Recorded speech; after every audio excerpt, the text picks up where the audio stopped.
নমস্কার বন্ধুরা, সবাই কেমন আছেন? ভালো আছেন তো? আমি জয়শ্রী আজকে আবার একটা নতুন রেসিপি নিয়ে চলে এসেছি। যদি আমার রেসিপিগুলো সবার ভালো লেগে থাকে তাহলে অবশ্যই একটা সাবস্ক্রাইব করবেন, আর শেয়ার করবেন, আর লাইক করবেন, আর খাওয়ার পর অবশ্যই কমেন্ট করবেন। কেন খাওয়ার আগে বলবো না কমেন্ট করতে, কেন আমার রেসিপিগুলো রান্না করে বাড়িতে দেখবেন, খেয়ে ভালো লাগলে তবেই কমেন্ট করবেন।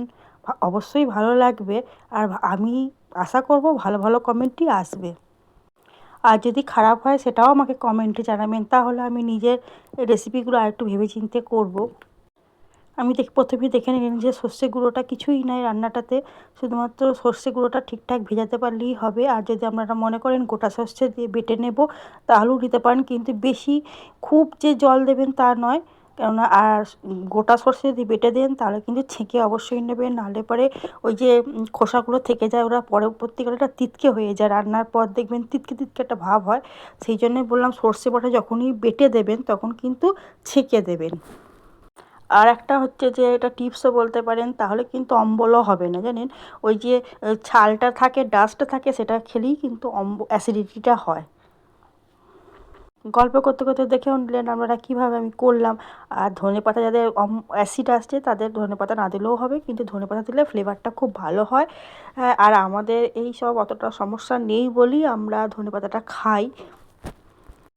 যাই হোক, ওপরে একটু সর্ষের তেলটা বেশ করে দেবেন, নাহলে কিন্তু ভালো লাগবে না। আর এই কাঁচা লঙ্কাটা তো দিতেই হবে, এটা না দিলে তো হবেই না, কারণ এটাকে টিপেই খেতে হবে, মানে মাছের সাথে আর ঝোলের সাথে একটুখানি কাঁচা লঙ্কাটা টিপে খাবেন, দেখবেন দুর্দান্ত লাগে, জানেন। আর এবার আমি বন্ধ করে দিলাম মুখটাকে, এবার গরম জল করতে দিয়েছি, সেটার মধ্যে দিয়ে দিলাম। এবার আমি মোটামুটি এটাকে আধা ঘন্টার মতো রেখেছি। হ্যাঁ, প্রথমে হাই ফ্লেমে জলটাকে টপক টপক করে ফুটছে, তারপরে আমি আস্তে করে দিয়েছিলাম গ্যাসটা, যাতে ঠিকঠাকভাবে ভিতরটা সিদ্ধ হয়। দেখুন জলটাও প্রায় শুকিয়ে গেছে।